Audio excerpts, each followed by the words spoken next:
नमस्कार, उत्तराखंड समाचार में आपका स्वागत है। मैं देवेंद्र प्रसाद। सबसे पहले मुख्य समाचार। राष्ट्रपति ने राष्ट्रीय खेल दिवस के अवसर पर 74 खिलाड़ियों को किया सम्मानित। निशानेबाज जसपाल राणा को मिला द्रोणाचार्य पुरस्कार। भारतीय बास्केटबॉल टीम के कप्तान देहरादून निवासी विशेष भृगुवंशी अर्जुन पुरस्कार से सम्मानित।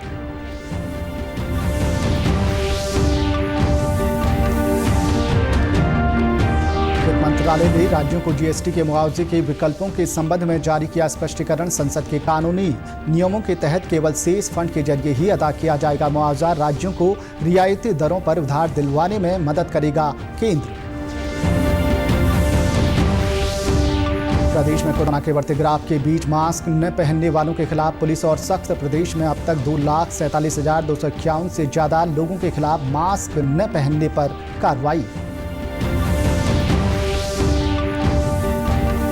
और राष्ट्रीय सूचना विज्ञान केंद्र चंपावत ने सोच पोर्टल किया तैयार। पोर्टल के जरिए आम आदमी डिजिटल माध्यम से अपनी समस्याओं को करा सकेगा दर्ज। 10 दिनों के भीतर होगा समस्याओं का समाधान। अब खबरें विस्तार से। वित्त मंत्रालय ने आज राज्यों को जीएसटी के मुआवजे के विकल्पों के संबंध में स्पष्टीकरण जारी किया है। इसमें बताया गया है कि संसद के कानूनी नियमों के तहत ये मुआवजा केवल सेस फंड के जरिए ही अदा किया जा सकता है। जीएसटी एक्ट के अनुभाग 7 के अनुसार ये सेस फंड 5 साल के बाद भी बढ़ाया जा सकता है। पत्र में ये स्पष्ट किया गया है कि मुआवजे में मौजूदा कमी को पूरा करने हेतु उधार लेने के लिए राज्य केंद्र की तुलना में बेहतर स्थिति में है। पत्र में ये भी बताया गया है कि केंद्र राज्यों को रियायती दरों पर उधार दिलवाने में मदद करेगा। इसके साथ ही केंद्र सरकार राज्यों की ऋण की दरों में 0.5% तक मदद करेगी। इस उधारी को वित्त मंत्रालय द्वारा पहले से निर्धारित किसी भी तय सीमा का उल्लंघन नहीं माना जाएगा। राष्ट्रपति रामनाथ कोविंद ने आज सालाना राष्ट्रीय खेल दिवस के अवसर पर शानदार प्रदर्शन करने वाले खिलाड़ियों को सम्मानित किया।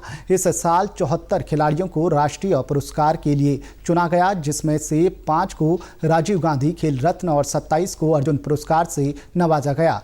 इसके साथ ही द्रोणाचार्य पुरस्कार, ध्यानचंद पुरस्कार, तेंजिंग नोरगे राष्ट्रीय साहसिक कार्य पुरस्कार और राष्ट्रीय खेल प्रोत्साहन पुरस्कार भी प्रदान किए गए।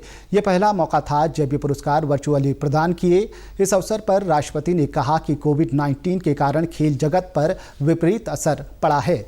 भारत में भी इससे खेल की सभी गतिविधियां प्रभावित हुई हैं। राष्ट्रपति ने इस बात पर भी खुशी व्यक्त की कि खिलाड़ी और कोच ऑनलाइन कोचिंग तथा वेबिनार के जरिए संपर्क में हैं। राष्ट्रपति ने विश्वास व्यक्त किया कि सबके सामूहिक प्रयासों से भारत खेलों के क्षेत्र में महाशक्ति के रूप में उभरेगा। उन्होंने कहा कि भारत का लक्ष्य 2028 के ओलंपिक खेलों में शीर्ष 10 देशों में शामिल होना है और भारत निश्चित रूप से इस लक्ष्य को हासिल कर लेगा। देश का सर्वोच्च खेल पुरस्कार राजीव गांधी खेल रत्न, क्रिकेटर रोहित शर्मा, पहलवान विनेश फोगाट, पैरालंपिक स्वर्ण पदक विजेता मरियप्पन थंगवेलु, टेबल टेनिस खिलाड़ी मनिका बत्रा और महिला हॉकी टीम की कप्तान रानी रामपाल को दिया गया है। वहीं उत्तराखंड से राष्ट्रीय खेल दिवस पर गोल्डन बॉय के नाम से विश्व भर में प्रसिद्ध निशानेबाज जसपाल राणा को द्रोणाचार्य पुरस्कार से सम्मानित किया गया है। निशानेबाजी प्रशिक्षक, आपने अनेक उत्कृष्ट निशानेबाजों को प्रशिक्षित कर राष्ट्र को समर्पित किया है, जिन्होंने अंतर्राष्ट्रीय स्पर्धाओं में पदक प्राप्त कर विश्व के मानचित्र पर भारत का नाम अंकित किया है, जिनमें मनु भाकर, सौरभ चौधरी, अनीश, अर्जुन चीमा अग्रणी हैं। आपको वर्ष 2020 के लिए द्रोणाचार्य पुरस्कार से सम्मानित किया जाता है। श्री जसपाल राणा।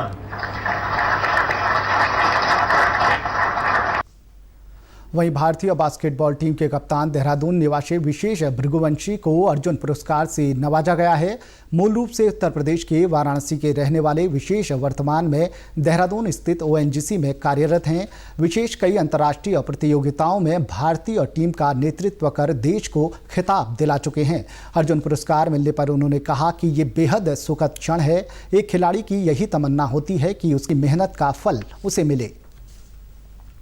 सीमांत जनपद चमोली ने खेलों की दुनिया में प्रदेश ही नहीं बल्कि देश का नाम भी कई स्तर पर रोशन किया है। गांव में खेल का मैदान और कोच की सुविधा न होने के बावजूद खेत, पगडंडी और सड़कों पर दौड़कर यहां से कई नौजवानों ने अंतर्राष्ट्रीय स्तर पर एक अलग पहचान बनाई है। केंद्र और प्रदेश सरकार ने समय समय पर इन खिलाड़ियों को सम्मानित भी किया। आज कोरोना संकट के बीच भी ये खिलाड़ी अपना अभ्यास जारी रख रहे हैं। रियो ओलंपिक में 20 किलोमीटर वॉक रेस में 13वां स्थान पाने वाले उत्तराखंड पुलिस के जवान मनीष रावत भी गोपेश्वर के खेल मैदान में प्रशिक्षण ले रहे हैं और आगामी ओलंपिक की तैयारियों में जुट गए हैं। मैं 2016 ओलंपिक खेला था, 13वां स्थान प्राप्त किया था। 2018 में कॉमनवेल्थ में 6वां स्थान किया था और एशियन गेम में मैंने पार्टिसिपेट किया था।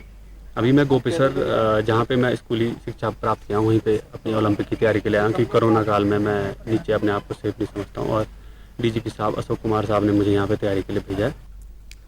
वहीं एथलीट मानसी भी गोपेश्वर में प्रशिक्षण ले रही हैं। उनका कहना है कि कोरोना के कारण वो देहरादून में प्रशिक्षण नहीं ले पा रही हैं, लेकिन स्थिति सामान्य होने के बाद वो एक बार फिर पूर्ण रूप से आने वाले मुकाबलों की तैयारियों में जुट जाएंगी।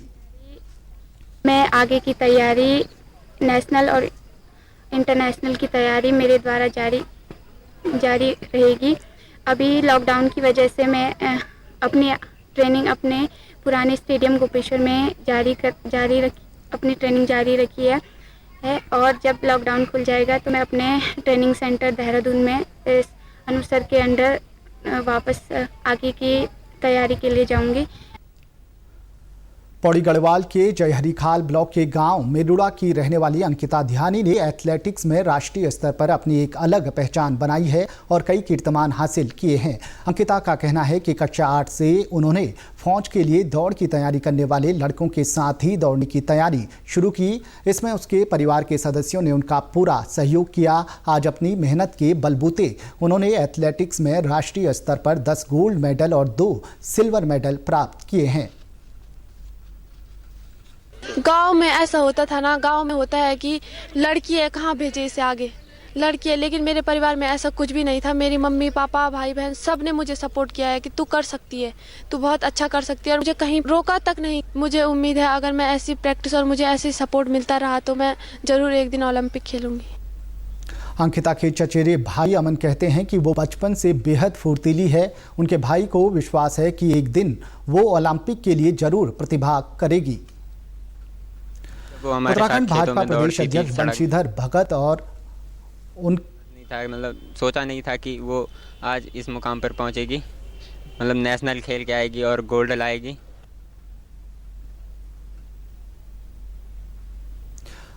उत्तराखंड भाजपा प्रदेश अध्यक्ष बंशीधर भगत और उनके पुत्र कोरोना पॉजिटिव पाए गए हैं। कोरोना पॉजिटिव होने की पुष्टि खुद बंशीधर भगत ने ट्वीट के जरिए दी। उधर प्रदेश अध्यक्ष बंशीधर भगत के संपर्क में आने वाले तमाम नेताओं, कार्यकर्ताओं और पत्रकारों के रैपिड एंटीजन टेस्ट कराए जाने की बात भी सामने आ रही है। बीजेपी प्रदेश उपाध्यक्ष और मीडिया प्रभारी देवेंद्र भसीन ने जानकारी दी कि भाजपा प्रदेश कार्यालय को अगले 2 दिन के लिए बंद कर दिया गया है। इस दौरान कार्यालय में सैनिटाइजेशन होगा। भारतीय जनता पार्टी उत्तराखंड प्रदेश कार्यालय को कोरोना से बचाव की दृष्टि से 2 दिन के लिए बंद किया गया है और इन 2 दिनों में कार्यालय को पूरी तरह से सैनिटाइज किया जाएगा। आज शनिवार और कल रविवार को कार्यालय बंद रहने वाला है और सोमवार को सैनिटाइजेशन काम पूरा होने के पश्चात कार्यालय को दोबारा खोला जाएगा। बंशीधर भगत से संपर्क में आने पर विधानसभा अध्यक्ष प्रेमचंद अग्रवाल ने भी खुद को 3 दिन के लिए होम क्वारंटीन कर लिया है। उन्होंने कहा कि कोरोना टेस्ट कराने और रिपोर्ट मिलने तक वो घर पर ही रहेंगे। जानकारी मिली है कि हमारे भारतीय जनता पार्टी के प्रदेश अध्यक्ष माननीय बंशीधर भगत जी कोरोना पॉजिटिव पाए हैं और चूंकि परसों मेरे से मिलने यहाँ मेरे शासकीय आवास पे आए भी थे, तो मैंने भी निर्णय लिया कि मैं अभी कुछ दिन तक, जब तक मैं अपना टेस्ट नहीं करा लेता, अपने आप को सेल्फ क्वारंटाइन कर रहा हूँ और मैं जितने भी मेरे आगामी कार्यक्रम हैं, बैठकें हैं, अन्य जो भी कार्यक्रम हैं, उनको स्थगित कर रहा हूँ। उत्तराखंड में कोरोना संक्रमण का ग्राफ लगातार बढ़ता जा रहा है, लेकिन सरकार के तमाम प्रयासों के बाद भी लोग कोरोना को लेकर सतर्क होने के बजाय मनमानी कर रहे हैं। आलम यह है कि लोग घर से बाहर मास्क का इस्तेमाल करने से परहेज कर रहे हैं। ये लापरवाही संक्रमण के लिहाज से कभी भी घातक साबित हो सकती है। इसलिए पुलिस ने अब मास्क न पहनने वालों पर शिकंजा कसना और तेज कर दिया है। 28 अगस्त तक प्रदेश में 2,47,251 से अधिक लोगों का मास्क न पहनने के कारण चालान किया जा चुका था। वहीं क्वारंटीन का उल्लंघन करने पर 932 लोगों के खिलाफ कार्रवाई की गई है। सोशल डिस्टेंसिंग का पालन न करने वाले 35,986 लोगों और सोशल मीडिया पर अफवाह फैलाने वाले 211 लोगों के खिलाफ भी कार्रवाई की गई है।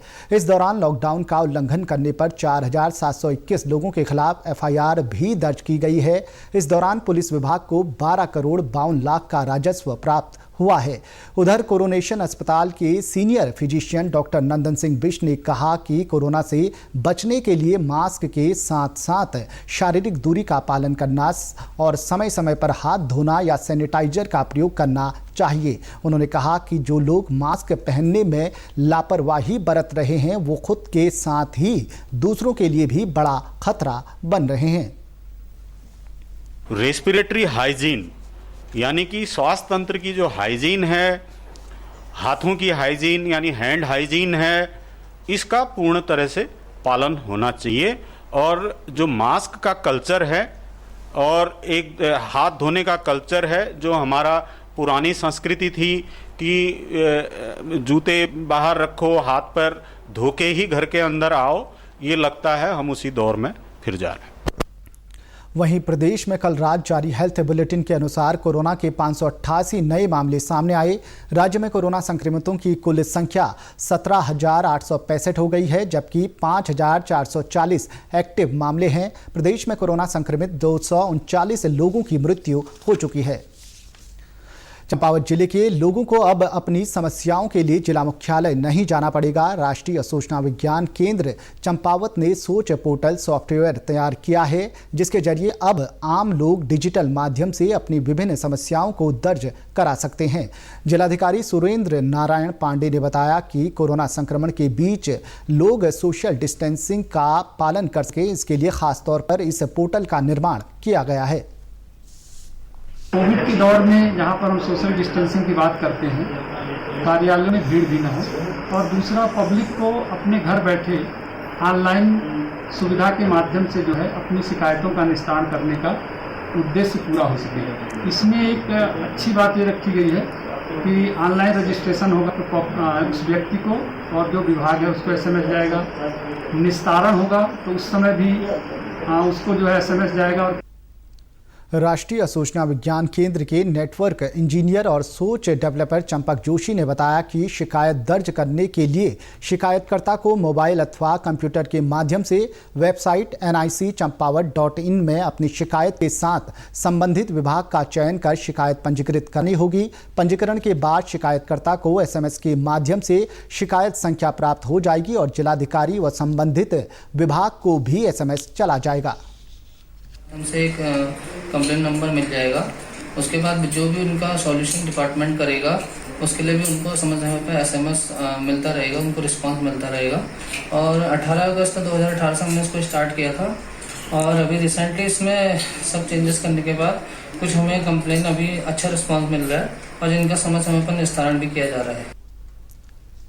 आकाशवाणी देहरादून के कार्यक्रम प्रमुख रामेंद्र सिंह का आज सुबह हृदय गति रुकने से निधन हो गया। 53 वर्षीय रामेंद्र सिंह हरिद्वार में निवासरत थे। कोरोना काल में एक वॉरियर की तरह उन्होंने पूरी निष्ठा के साथ अपने कर्तव्यों का निर्वहन किया। उनके कार्यकाल में आकाशवाणी देहरादून ने कई बुलंदियों को छुआ और राजस्व में वृद्धि भी प्राप्त की। मुख्यमंत्री त्रिवेंद्र सिंह रावत ने रामेंद्र सिंह के निधन पर दुख व्यक्त किया है। उत्तराखंड के समाचारों में बस इतना ही। चलते चलते मुख्य समाचार एक बार फिर।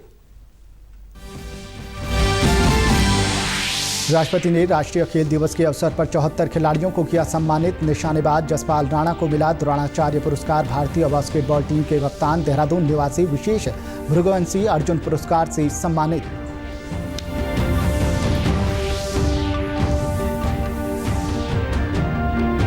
वित्त मंत्रालय ने राज्यों को जीएसटी के मुआवजे के विकल्पों के संबंध में जारी किया स्पष्टीकरण। संसद के कानूनी नियमों के तहत केवल सेस फंड के जरिए ही अदा किया जाएगा मुआवजा। राज्यों को रियायती दरों पर उधार दिलवाने में मदद करेगा केंद्र।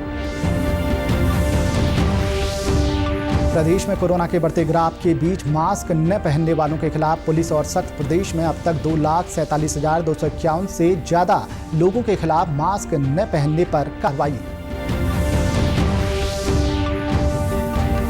और राष्ट्रीय सूचना विज्ञान केंद्र चंपावत ने सोच पोर्टल किया तैयार। पोर्टल के जरिए आम आदमी डिजिटल माध्यम से अपनी समस्याओं को करा सकेगा दर्ज। 10 दिनों के भीतर होगा समस्याओं का समाधान। उत्तराखंड की खबरों के लिए आप हमसे सोशल मीडिया पर भी जुड़ सकते हैं। हमारा ट्विटर हैंडल है DDNews_देहरादून। हमारा फेसबुक पेज है DD News उत्तराखंड और हमारे YouTube channel DD News Uttarakhand को भी सब्सक्राइब करें। इसी के साथ समाचार समाप्त हुए। नमस्कार।